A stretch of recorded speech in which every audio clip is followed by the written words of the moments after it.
Hello, everybody, and welcome back to the Language Arts Gallery. Today, I'm doing a special midweek video, and I'm going to be talking about teaching the problem and solution essay to young learners. Now, usually the problem and solution essay is something that I teach to my high school students or to my university students.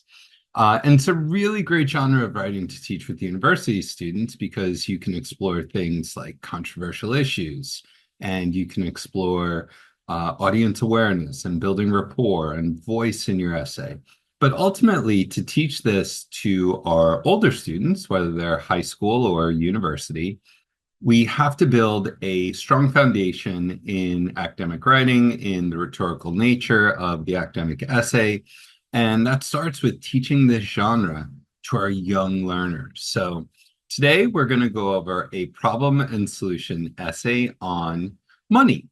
We're going to talk about problems that existed before money became the norm, when people relied on the barter system, and how the introduction of money solved those problems. So we're going to explore the genre of writing over 5 days, and I'm going to talk about it in 5 videos. And today I'm going to go over the first video in this series. So please go ahead and click like, subscribe, and comment on the video. Make sure you subscribe and turn on notifications so you get all of these videos for the entirety of this genre of writing. So let's go ahead and let's get started. So this entire lesson is available in my Teachers Pay Teachers store, and you can find the link to that in the description in the video. So to begin, I start this by building a little bit of background. So I want students to think a little bit about things that we spend money on. We might spend money on video games, on food, on clothing, going out with our friends. But the important thing that we need to think of is that money can provide all of those things for us. What would we do if we didn't have money? How would we get the things that we need? And long ago, that was the norm. Before money existed, people needed to trade for the things that they wanted. And this created all sorts of problems. So let's start by thinking about some of the problems that this may have created. So here we've got an example. So imagine that I grow the vegetables that I eat in my house, and I want to get a new shirt. So I want to trade the vegetables that I have for that new shirt. So if I want to do this, first of all, I have to hope that the person who makes shirts wants the vegetables that I have to offer. Then I need to know how many vegetables is a shirt. What if I get 5 shirts? I want to get shirts for me. I want to get shirts for everyone in my family. That's going to be a lot of vegetables. Is the person who makes those shirts going to be able to eat all those vegetables? Or are they eventually going to go rotten? What if I wanted a shirt, but I didn't have vegetables? All I had was a horse. And I said, well, a horse isn't equal to a shirt. I couldn't cut the horse and give him just a little piece of the horse. So these are all kinds of problems that people needed to solve before the existence of money. So thinking back on this, money solved a lot of these problems.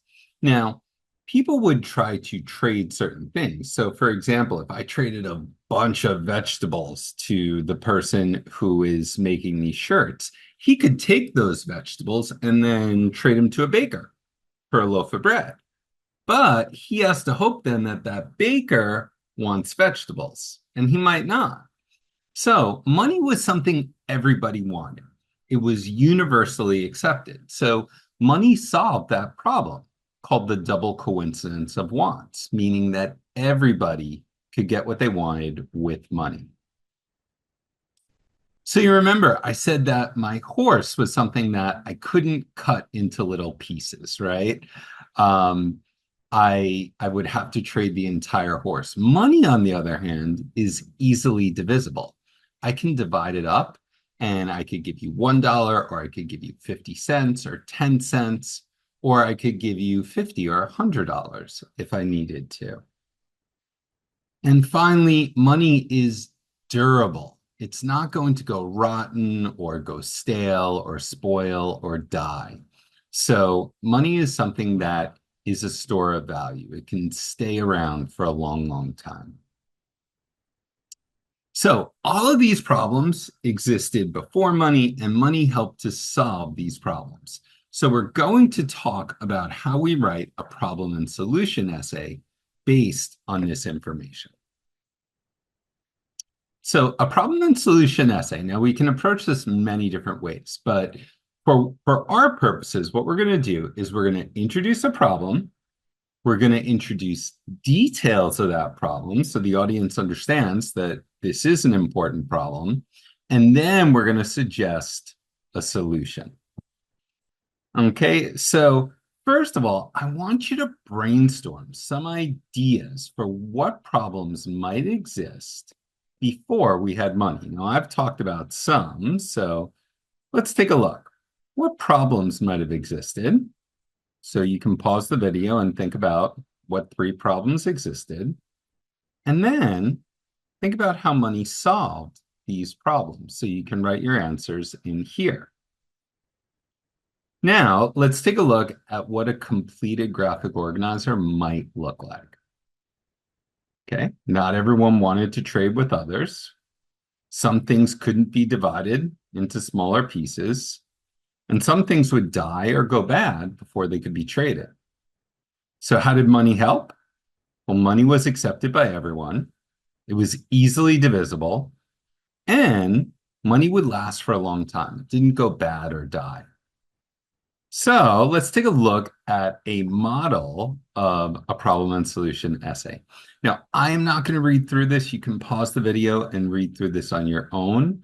Also, this is in my Teachers Pay Teachers store as a PDF file, so you can access this with the lesson. Okay, so we're going to go over in detail in our future videos what each part of the lesson includes, but I just want to briefly give an overview of each part of a problem and solution essay.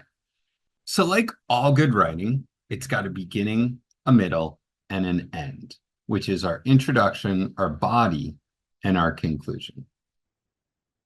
So if we look at our beginning, we want to engage the reader. We want to hook our reader. We want to outline the 3 problems that are associated with bartering. And we want to present our thesis. Our thesis is our argument, right? So in this essay, it's a problem and solution essay. Our argument or our thesis is the solution, which is money. Money solved these problems. So in the middle of the essay, we're going to include 3 body paragraphs. We're taking a 5-paragraph approach to this essay. So we want to focus on 3 problems that existed before money came about and how money solved those problems. And we're going to talk more about that in detail in our next video. And in our conclusion, we want to signal the end of the writing. We want to restate our thesis, summarize the problem and the solution, and leave a final thought. So I want you now, if you're writing this on your own, to utilize this graphic organizer and think of 3 problems and 3 solutions. So in other words, what 3 problems existed before money and how did money solve those problems? Okay, so thank you guys so much for watching this video. Stay tuned for our next video where we're going to talk about developing the body paragraphs of the essay. So please make sure you subscribe to the channel so you get those next videos in your inbox. Thanks so much, and I'll see you next time.